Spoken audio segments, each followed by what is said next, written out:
Good morning. It's such a beautiful daybreak, isn't it? And as I came and sat down in the veranda today with my mug of coffee and started observing the environment around, something interesting struck my mind. The flowers, the plants, they bloom and some of them fall out of the trees gently during the night. And as I sat here from one of the trees, the flower dropped. I collect these flowers in the morning, those strewn on the ground. Some of them I put them back in an arrangement of dried wood. Some of them I keep inside. I use them at home. But one interesting question struck my mind, and that was this question of human beings worrying about the future, worrying about what can happen, especially during these times, worrying about the corona pandemic and what can happen to life. Sure, it is a challenge. It is a huge threat to humanity. Anything which threatens life is a challenge. Anything that seems to be creating a major issue to the state of healthy existence is definitely a challenge. Never before has such a huge problem of this scale affected humanity in the last 50, 60 years. But I'm asking this question, how come we have become so anxious about future? The whole world seems to be responding with alarm, with anxiety. And when it comes to the individual human being, for most of the people there seems to be this question of what will happen to life. I hope that it doesn't happen to anyone. Sure, hopefully it doesn't happen to anyone. But assuming that it does happen, then what happens? You get affected, you go for medical treatment, and apparently less than 5% of the cases are mortal. So some people die, very unfortunately. But are we living really every day? Are we not emotionally, mentally, every day, not living, but hanging on to anxieties, uncertainties, worries on which we have no control and actually losing time? We are caught up with so much of anxiety and worry about uncontrollable factors. What will happen to the global economy? What will happen to the political system? Why are we converting these thoughts into points of anxiety? How come building anxiety is becoming very much part of our being?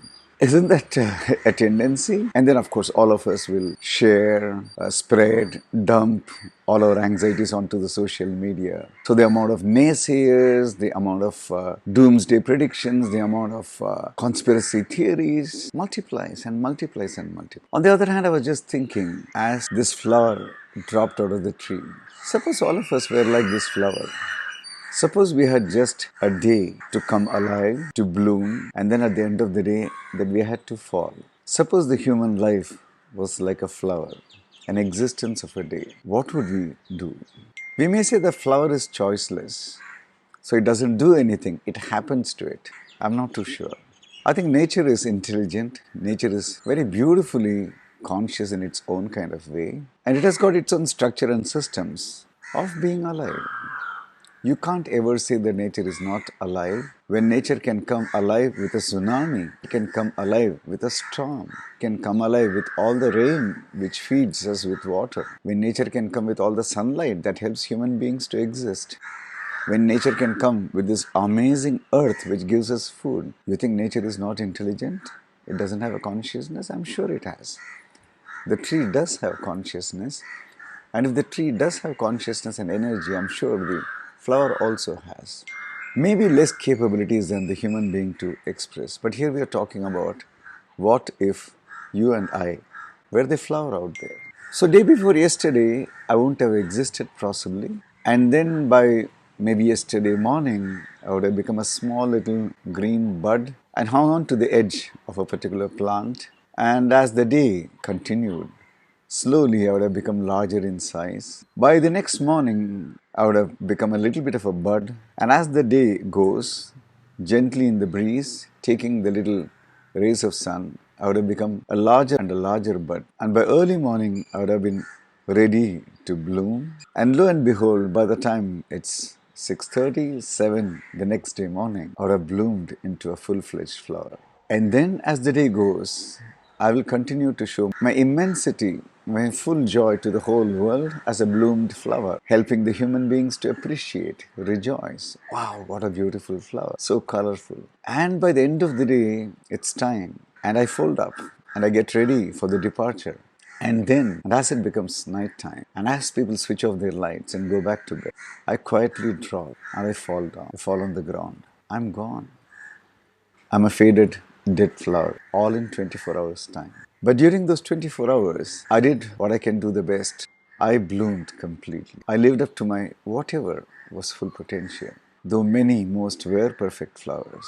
But there were also other flowers. Some were not perfect flowers. Some had a couple of petals missing. Some had some insects. Some had some other problems. But they all bloomed on the same plant. There were differences. But they didn't fight with each other. They didn't compete with each other. They didn't say that I need more space. They didn't say that your space is actually my space. They didn't complain saying that your color is better than mine. They didn't say that, your size is better than mine. They were themselves and they bloomed completely to their potential.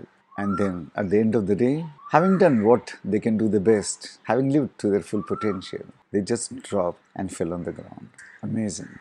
What if you and I had just a day as our life? Assuming that what we have in hand is just a day, are we living in our full bloom? Are we really giving to the whole world whatever is there within us? Are we letting out the color shine? Are we letting out the fragrance go unhindered? Or are we actually spending time comparing, competing, complaining, and saying that something needs to be better? Are we building anxiety?